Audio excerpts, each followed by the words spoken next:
Previously on the Lion Prince Rise of the Forgotten Heir, in the black heart of the fortress of Zamuna, thunder cracked and fire danced upon the walls of stone. Ragnar, the Dark King, stood before a demonic mirror framed in twisted gold. Its surface rippled like black water as he spoke. "Mulgar," his voice echoing like thunder. "The boy lives. The Lion Prince breathes. Send out the wraiths. Burn Dunba to the ground. Leave nothing alive." From within the mirror, Mulgar the dark sorcerer appeared, his face pale as bone, his eyes glowing red with wicked delight. He bowed slowly.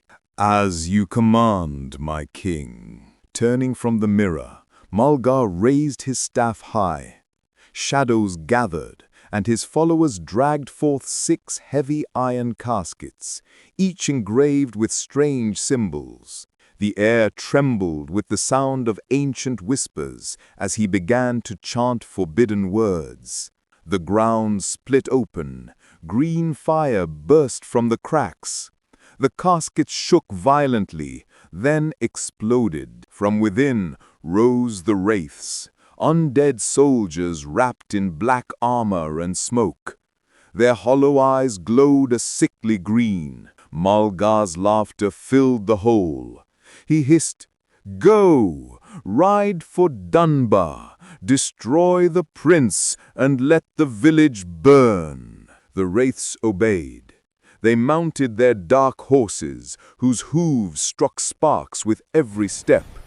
The gates of the fortress burst open as they galloped into the stormy night, a tide of death racing across the land. For weeks they rode through mist and darkness. Wherever they passed, the air grew cold and the stars dimmed. Their hollow eyes glowed faintly beneath their hoods, and the earth trembled under the thunder of their hooves. And at last, far in the distance, the peaceful lights of Dunba village flickered beneath the moon. The wraiths slowed. The wind carried whispers of doom. "Tonight," Mulgar's voice echoed through their minds, "the light dies." The sun dipped low behind the mountains as Prince Leo and his companions rode through the misty forest path. The air was thick with dust and a smell of burning coal. Ahead, the land opened into a wide valley. And there, nestled between cliffs, lay Goldara. Once, Goldara had been famous across Zamuna for its glittering mines, where hard-working villagers dug gold and precious stones that shone like the morning sun. But now, it was a place of chains and sorrow. Smoke rose from black pits. Soldiers shouted orders. The cries of tired miners echoed through the air. From the cover of the trees, Leo and his friends watched in silence. Elder Damos's eyes darkened. He whispered, "So much pain. Even the earth cries beneath their feet." General Roke, Ragnar's commander, stood at the mouth of the largest mine. He was a tall, broad-shouldered man with a scar that ran from his cheek to his jaw and cold gray eyes that showed no mercy. His voice carried through the valley like thunder. "No rest until the pits are full. Ragnar demands gold, and I will have it." A soldier whipped a man who had fallen to his knees. Another guard struck a boy trying to help his mother. Leo's fists clenched tightly. He softly said, "They are my people. We can't stay hidden." Elder Damos placed a hand on his shoulder. "Not yet, my prince. Every lion waits before the strike." That night, under the broken roof of an abandoned shed, Leo's group met with a few brave miners, rebels who had secretly plotted to fight back. Their leader, a young man named Jaro, spread a rough map of the mines across the dirt floor. He whispered, "There are tunnels here, old paths the soldiers don't know about. If we move before dawn, we can trap Rourke's men and free the miners. General Cade studied the map and nodded. Then, at dawn, we strike. Arya raised her hands, summoning a soft blue mist that rolled across the camp, hiding their presence. Her eyes glowed faintly as she spoke. Let the spirits cloak us till morning. Leo looked around at the tired but determined faces. His friends, the rebels, the people who still dared to hope. Tomorrow, he said, voice firm and steady, Goldara will be free. The group bowed their heads, their hearts pounding with courage and fear. Outside, the wind howled like a warning from the mountains. As dawn's first light touched the valley, the sound of hooves thundered softly from the forest edge. Leo drew his sword, its blade gleaming faintly with golden light. The others took their positions. Then came the cry, "Now!" Arrows whistled through the air. The first guard on the watchtower dropped before he could sound the alarm. Then another, then another. Within seconds, the towers fell silent, their guards struck down by perfect aim. Down below, confusion spread among Ragnar's soldiers. Shouts filled the air. The battle for Goldara had begun. Are you enjoying this story? Remember, every legend you hear here takes nights of writing, sleepless planning, and the love of storytelling to bring to life. Support the creators by subscribing right now to our YouTube channel, African Folktales with Oni. Hit that like button, share it with a friend, and let's go on with the story. In one swift motion, Leo drew his bow. Beside him, Tariq, the sharp-eyed archer, did the same. Their arrows flew, whistling through the morning air, hitting one soldier after the other. From the ridge, Elder Damos stepped forward. His staff gleamed with golden light as he raised it high and spoke words older than the kingdom itself. The ground trembled. A brilliant blast of light shot from the staff, slamming into a line of soldiers and throwing them backward like dry leaves in the wind. The enemy regrouped and fired back. A rain of black arrows darkened the sky, but Damos slammed his staff into the earth, and a shimmering golden shield rose around the villagers. The arrows hit the shield and bounced off harmlessly, falling to the ground like rain on stone. The villagers gasped in awe. "Go!" Damos shouted. "The spirits protect you!" From beneath the mines, General Cade, Boma, and Arya emerged with the rebel warriors. They had traveled through the old tunnels, their steps silent until now. Cade led the charge with the grace of a master fighter. His sword moved like wind and lightning combined, cutting down one soldier after another. Every strike was clean, powerful, and purposeful. Boma followed like a storm unleashed. With sheer strength, he swung his heavy blade, knocking aside 2 soldiers at once. His roars echoed through the mines, filling the rebels with courage. And Arya, glowing with blue fire, raised her hands high. "For freedom!" she cried. Bolts of light exploded from her palms, striking enemies left and right. A group of soldiers tried to rush her, but she sent a wave of blue energy that shattered their armor and sent them sprawling. Then she turned toward the tunnels filled with Ragnar's men. With one final spell, she collapsed them in a burst of blue light and dust.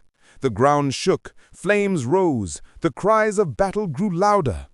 All across Goldara, miners dropped their tools and picked up sticks, hammers, and chains. With courage burning in their hearts, they joined the fight beside their prince. The once silent village roared with the sound of rebellion. At the center of the chaos, General Rourke appeared, tall, cold, and deadly. His armor shone black under the firelight, his blade dripping red from the men he had already slain. With every swing, he cut down another villager, moving with terrifying skill. Prince Leo turned. Their eyes met, gold against gray. For a heartbeat, the battle seemed to stop. The sounds faded. Even the flames stood still. Then Leo drew his sword. "Rock!" he shouted, his voice carrying across the battlefield. The general smirked. "So the cub dares face the lion?" "No, the lion has returned," They began to walk towards each other, slow and steady. Two warriors, one destiny. The clash of steel was seconds away. The battle in Goldara village burned like a storm. Fire lit the night sky. Smoke curled into the mountains. Men shouted, swords clashed, and arrows hissed through the air. But in the middle of all that chaos, every eye turned toward one place, Prince Leo and General Rourke standing face to face in the heart of the battlefield. Rourke was a beast of war, tall, broad, his armor black as midnight, his scarred face twisted into a cruel grin. The strange red marks glowing on his blade pulsed like veins of fire. "You're nothing but a lost boy chasing a dead kingdom," he growled, swinging his massive sword. Leo blocked the strike. Sparks flew, ringing through the air like a bell of destiny. "And you're a dead man serving a doomed king," Leo shot back, his voice steady, his golden eyes blazing. Their swords met again and again. Each clash was louder than thunder. Dust rose around them as they fought, locked in strength and fury. Rourke's blows were heavy and brutal, driving Leo back with every strike. Leo stumbled, his lip bleeding, his arm shaking from the force of the last attack. Rourke sneered and raised his sword for the killing blow. But then Leo heard it. The voices of the villagers crying his name. "Leo, the Lion Prince!" He remembered his father's proud smile, his mother's gentle voice, and the faces of his friends still fighting. Strength returned to his heart. The golden aura of the lion's spirit flared around him. Meanwhile, around the battlefield, Arya sent out waves of blue fire, knocking soldiers off their feet. Elder Damos stood in the center of the field, his staff blazing with gold as he chanted words of light, blasting back waves of Ragnar's men. General Cade cut down soldiers with perfect precision, while Boma smashed through shields with sheer strength. The rebels roared as they pushed forward, their hope reborn. Rourke swam again, roaring in rage, but this time Leo moved like lightning. He dodged, spun, and with one swift strike slashed across Rourke's chest. The dark commander gasped, staring in disbelief. The red glow of his sword dimmed. He fell to his knees. Leo stepped close, eyes burning bright. "This is for Zamuna," he said softly, and with a final blow he ended it. Rourke's sword fell. His body hit the earth with a dull thud. Around them, Ragnar's soldiers froze, then slowly dropped their weapons. The villagers cried out in joy, their voices echoing through the hills. "The Lion Prince lives! The Lion Prince lives!" they shouted, surrounding Leo with cheers and tears. Arya smiled proudly. Elder Damos placed a hand on Leo's shoulder. "You have fought well, my prince, but darker storms are coming." As dawn broke over Goldara, peace returned, for now. But far away, across the misty hills near Dunba, a deep rumble shook the night. Black horses galloped through the fog. The wraiths had arrived. Their hollow eyes burned green.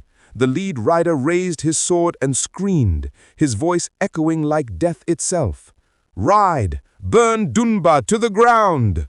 The wraiths roared, their hooves thundering across the earth as the new terror began. The night over Dunba was calm, too calm. The moon hid behind thick clouds, and the wind whispered uneasily. Dogs barked in the distance, then fell silent. A strange coldness swept through the air, and the wind smelled of ash. From the northern hills, a low rumble began, like thunder rolling through stone. The ground shook. Then, through the mist, dark figures appeared, riders cloaked in shadow, mounted on black horses whose hooves struck fire with every step. The wraiths had come. Their hollow eyes glowed faint green beneath their hoods. Their swords dripped with black smoke, and whispers of the dead trailed behind them like fog. At their head rode a tall wraith whose armor gleamed with sickly silver runes. He raised his sword high and screamed, his voice echoing like 1,000 cries of the damned. "Ride! Leave no soul alive!" The villagers of Dunba, startled from sleep, ran for their weapons. Men and women armed themselves with bows, spears, and swords, brave hearts beating fast. "Archers, take your aim!" shouted Captain Eno, one of the village's oldest warriors. Dozens of arrows shot through the air, slicing into the mist. They struck the wraiths, but passed straight through their ghostly armor. Not one rider fell. What are they?" one man gasped.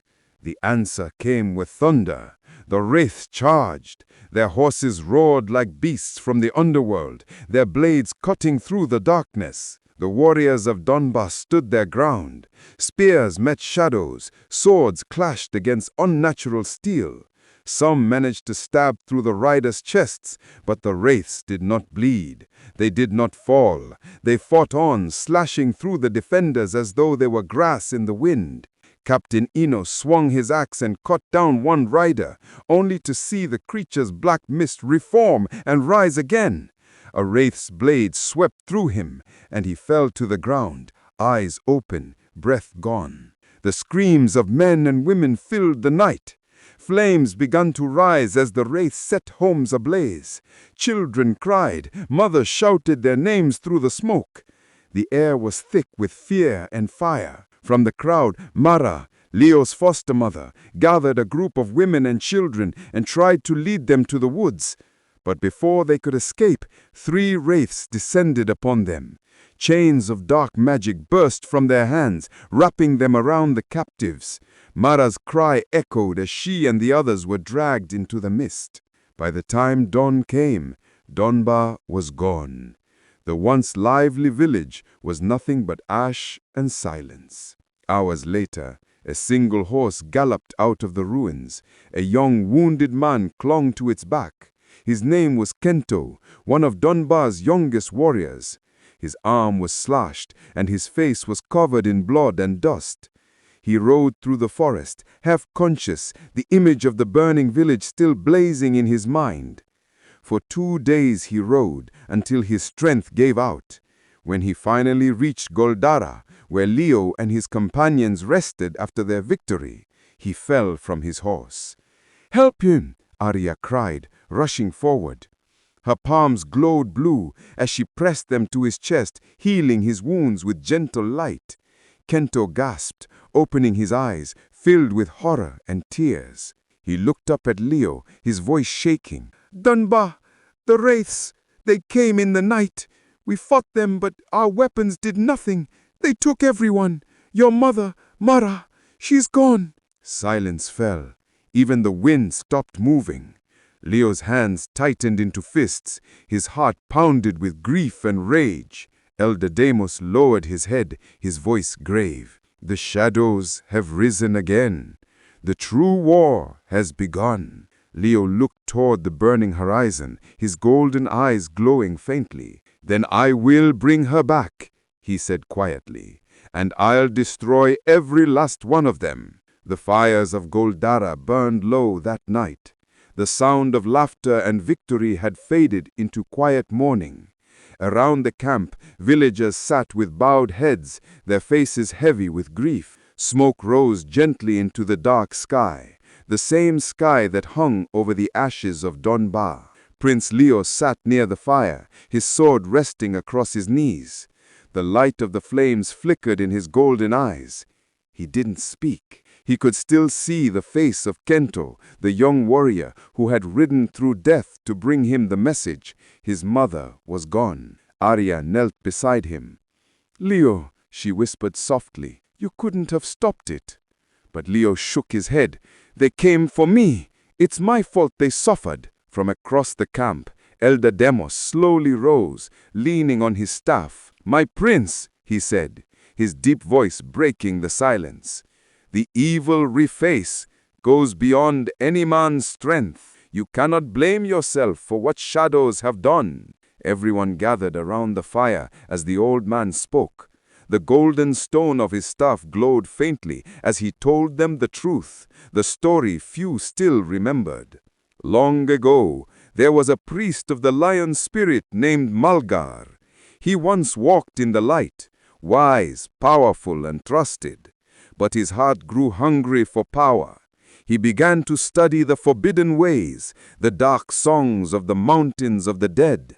The spirit god warned him to stop, but he would not listen, so he was cast out. Years later, Ragnar found him.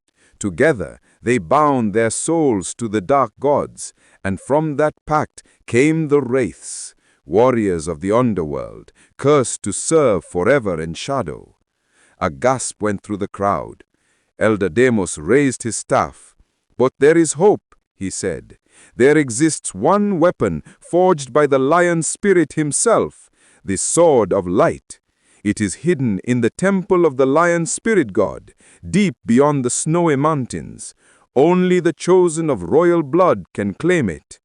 Leo looked up. "How do I find it?" Damos stepped closer. "To wield it, you must pass 3 sacred trials: the trial of the heart, the trial of wisdom, and the trial of strength. The temple will see who you are, not what you wish to be.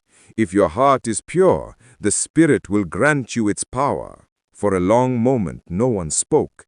Then Leo rose to his feet. His voice was quiet, but filled with fire. "Then I will go, for Dunba, for my mother, for Zamuna." Arya placed her hand gently on his arm. "And we will go with you." General Cade nodded firmly. "Where the Lion Prince walks, we walk."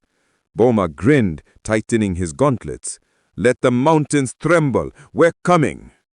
Tarek loaded his bow. "And I'll watch the skies."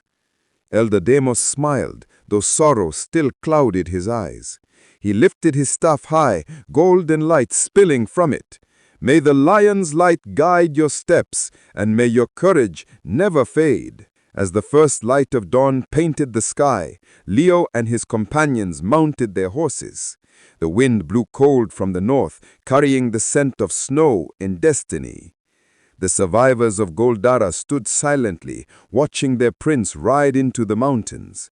No one spoke, but every heart whispered the same prayer: "May the lion spirit walk with him." And as Leo disappeared into the misty horizon, the journey of the chosen prince truly began. What do you think will happen in Part 4? The Temple of the Lion Spirit God and the Dark Sorcerer's Castle. Will Prince Leo overcome the sacred trials of the Lion Spirit God and claim the Sword of Light? Or has the true darkness only just awakened? Don't miss the next breathtaking chapter. Subscribe now to African Folktales with Oni. Like this video and tell us in the comments what you've learned from Leo's journey so far. While you wait for Part 4, explore more mind-blowing African folktales recommended on this channel. Each one filled with mystery, courage, and timeless lessons from the heart of Africa.